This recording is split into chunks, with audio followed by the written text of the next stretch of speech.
Well, he's on a high. Clive Brittain is once again celebrating a Royal Ascot win, your 17th Royal Ascot win, and presumably you came in with the way this horse, this 2-year-old, has been performing. You thought, well, this could be my day again.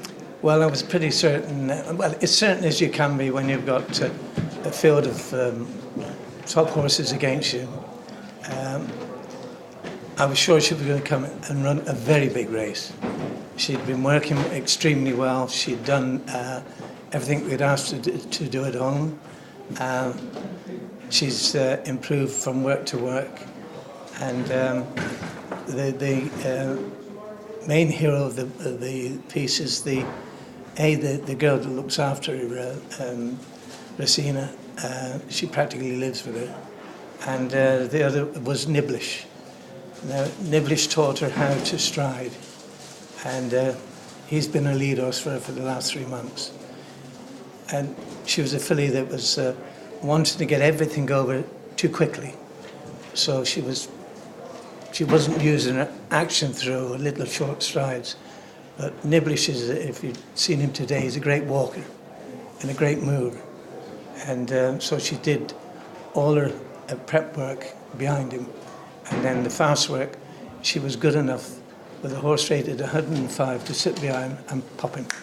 And it's still relatively young, but when you first got the horse, did you suddenly think, oh, this could be, if I can educate her, as you obviously clearly have found the way and key to get it right with her early on, that she was destined to win a race like this?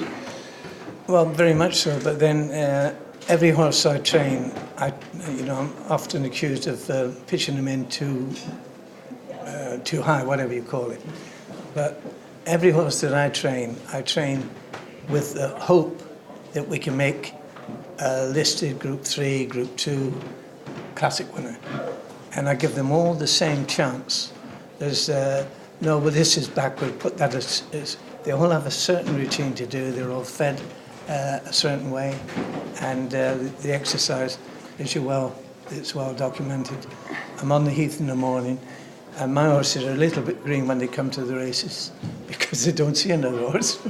So, and you still love getting up at 4 o'clock in the morning or whatever it is, and and to have another winner at Royal Ascot. Yeah. What does it mean to you? Well, this is tremendous because this filly's been. What makes you get up in the morning?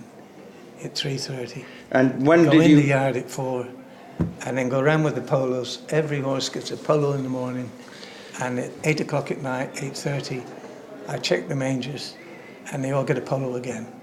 So it's all down to polo mints. Well, polo mints has a great deal to do with this, you know. But in addition, when did you think I need James Doyle? Because obviously today the man's been riding like extraordinary. Is that the best training decision you've ever made? When I lost Ryan Moore, I knew if obviously he has a commitment, and he wanted to ride the filly. He was going to ride the filly until he was claimed to ride from Coolmore.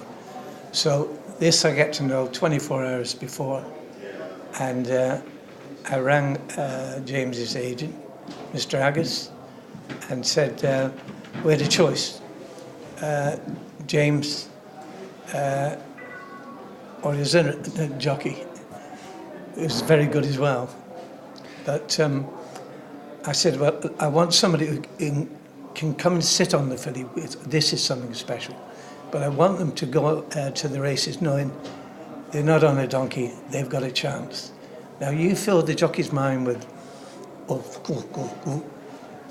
then you have a chance. If he goes out thinking, well, this one was never going to be 33 to 1, but my usual price is 66 plus, 500 to 1 if it's a derby. But people tend to think, well, it's another one of Clive's dreams, But I just wanted him to sit on it. He rode her exercise, she did a steady canter, and Nibblish led her up Warren Hill, and they quickened up at the 3 to the 4, and after going a good striding canter, and she picked him up like that. So when James got to the top, he said, oh. And so now, what are you dreaming of now? Because this it's not a dream, but I think progression is the Moigler. And I think she'd be good enough to on a big race in the Moyglare, because as you see there, she was relaxed, she had ground to make up, and it wasn't getting any easier, but she was making ground. So that triggers me that she'd get 7. But I've already entered it in that, you know. Okay, well, nice to have some really good headlines. I know it's been the odd difficult headline recently, but Clive, terrific today. Well, really good to see the horse winning in such good well, style. we all miss the man who's not here, but our hearts are with him wherever he is. Brilliant. Thank you very much. Good. Thank you.